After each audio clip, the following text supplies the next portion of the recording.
Hello everyone. आज हम motivational story पढ़ेंगे। Stop overthinking, get going.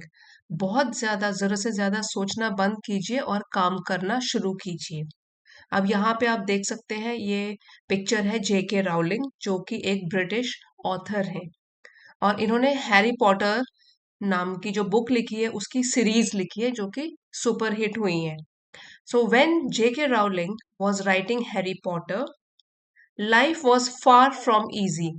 जब हैरी पॉटर लिख रही थी जेके राउलिंग, सो उनकी लाइफ जो थी बहुत डिफिकल्ट थी। आप देखिए, सिंपल सेंटेंस में हम बोलेंगे लाइफ वॉज वेरी डिफिकल्ट, और उसको अगर एडवांस लेवल में बोलना है, हम बोल सकते हैं life was far from easy.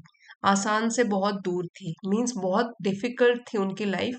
She was a single mother, struggling financially, and there was no guarantee that any publisher would accept her manuscript. उनकी लाइफ एक मुश्किल दौर से गुजर रही थी, क्योंकि वो एक सिंगल मदर थी। और स्ट्रगल मतलब संघर्ष कर रही थी वो आर्थिक रूप से, फाइनेंशियली, मतलब कि पैसों की तंगी थी। और कोई गारंटी भी नहीं थी कि जो वो बुक्स लिख रही हैं, तो कोई भी पब्लिशर एक्सेप्ट, स्वीकार करेगा उनकी लिखी हुई बुक्स। ये जो न्यू वर्ड है, मैन्यूस्क्रिप्ट, इसका मतलब होता है copy of a book before it has been printed.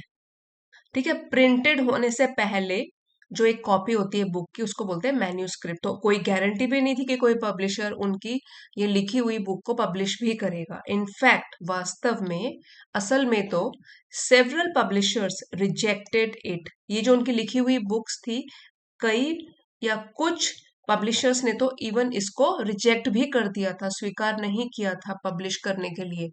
She could have spent years asking herself, what if I fail? What if I am not good enough? यहाँ पे एक ग्रामर स्ट्रक्चर है, could have, और फिर verb की third form है, could have spent. तो ये स्ट्रक्चर है could have plus past participle, जो कि वर्ब की थर्ड फॉर्म होती है। और ये बताता है जैसे कि पुराने, मतलब पास्ट में, something that was possible in the past but did not happen, कि पास्ट में कोई चीज पॉसिबल रही हो लेकिन वो पूरी नहीं हुई। जैसे एग्जाम्पल भी देख लेते हैं, I could have won the race, मतलब जीता तो नहीं हूँ रेस, लेकिन हो सकता है मैं रेस जीत जाता। She could have become a doctor, वो डॉक्टर बन सकती थी। They could have arrived earlier, वो और जल्दी अराइव या वहां पे पहुंच सकते थे। तो ये क्या बताता है, कुड हैव और फिर वर्ब की थर्ड फॉर्म, जिसको कि पास्ट पार्टिसिपल बोलते हैं, कि पास्ट में it is use to describe something that was possible. Past में कोई चीज पॉसिबल रही हो लेकिन फिर हुई नहीं, तो वो भी स्पेंड कर सकती थी, बिता सकती थी सालों अपने आप को खुद से पूछते हुए, क्योंकि इतने पब्लिशर्स ने उनकी बुक रिजेक्ट कर ली, कि क्या होगा अगर मैं फेल हो जाऊं, फिर से ट्राई ना करूं, और हो सकता है मुझ में कोई कमी हो, I am not good enough, कि मैं, सेल्फ कॉन्फिडेंस मुझ में नहीं है। ठीक है, तो ये अगर सेल्फ डाउट उनमें आ जाता इंस्टेंट, लेकिन इसके बजाय शी केप्ट राइटिंग, उन्होंने लिखना नहीं छोड़ा, लिखती रही। One page became 10, 10 became 100, and slowly her dream began to take shape. Something which begins to take shape मतलब आकार लेना या सच्चाई में बदलना। तो धीरे धीरे उनकी जो ये सपना था, वो आकार लेने लगा, सच्चाई में बदलने लगा। As the saying goes, you cannot cross the sea merely by standing and staring at the water. आप एक समुद्र को सिर्फ किनारे पे खड़े होकर और सिर्फ निहारते हुए, एकटक देखना को बोलते हैं स्टेयरिंग, एकटक देखते हुए आप क्रॉस नहीं कर सकते सी, समुद्र को। और मियरली का मतलब होता है केवल। सो ये जो कोटेशन है, ये बहुत इंपॉर्टेंट है। इसका मतलब है कि अगर आप पैसिव बन के ऑब्जर्व करते रहते हो, चीजों को सिर्फ आप विश करते हो कि काश ऐसा होगा, तो ये आपके गोल्स अचीव करने में मदद नहीं करेगा। आपको एक्टिवली इन्वॉल्व होना पड़ेगा। मतलब अगर आपको कोई मुश्किल काम करना है, तो समुद्र में छलांग लगानी ही पड़ेगी उसको पार करने के लिए। Finally, a small publishing house decided to give her story a chance. तो आखिरकार एक छोटा सा पब्लिशिंग हाउस, उसने फैसला किया कि उनको एक चांस, एक मौका दिया जाए। ये भी एक फ्रेज है, to give someone a chance. यहाँ समवन के बदले हम रिप्लेस कर सकते हैं। जैसे यहाँ पे तो है ना, they gave her story a chance या हर बुक अ चांस, तो आप ऐसे बोल सकते हो, give your self a chance, अपने आप को, खुद को एक मौका दो। प्लीज गिव मी या अ चांस, या give him a chance, give this idea a chance. तो आप यहाँ पे समवन के बदले रिप्लेस कर सकते हो चीजों को, कि इसको एक मौका दो, मुझे एक मौका दो, इस आइडिया को एक मौका तो दो। तो इस छोटे से पब्लिशिंग हाउस ने उनको एक चांस दिया कि उनकी बुक पब्लिश करेंगे।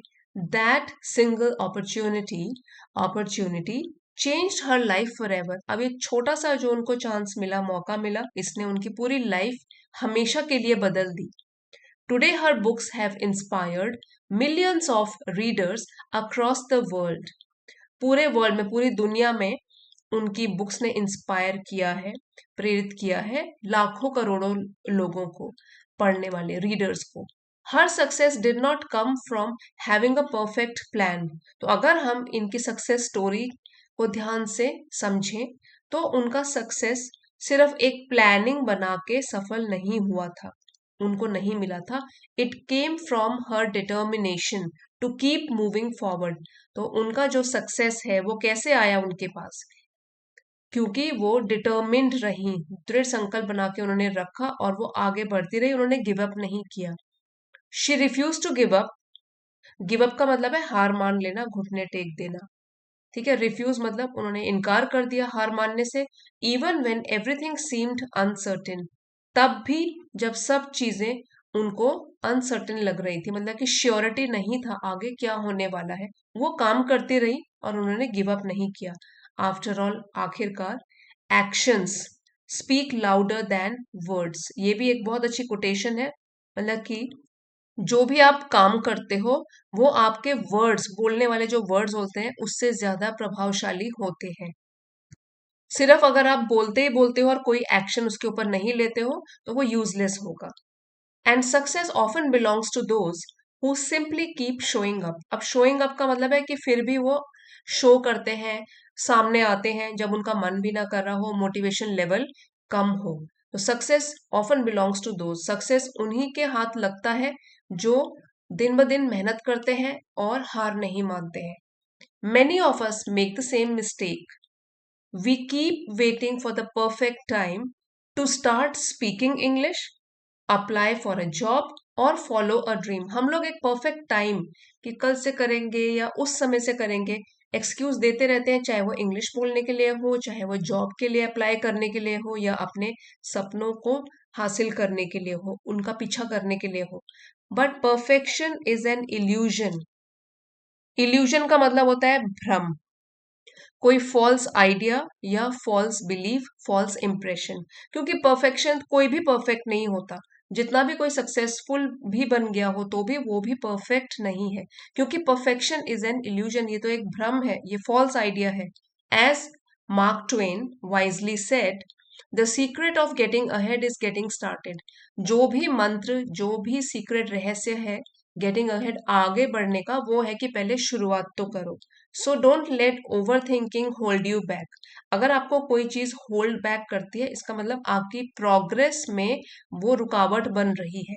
सो आप ओवर थिंकिंग को रुकावट मत बनने दो। जो भी आपका गोल है, जो भी आपने सोचा है, उसमें ज्यादा सोचने में टाइम बर्बाद मत करो, कोई ना कोई action low.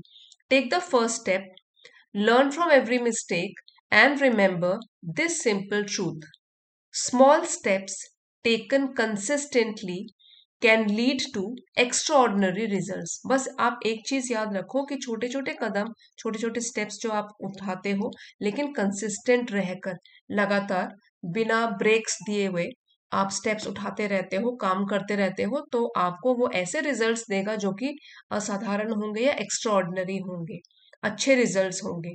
Sometimes the biggest difference in life comes from one small decision to begin today.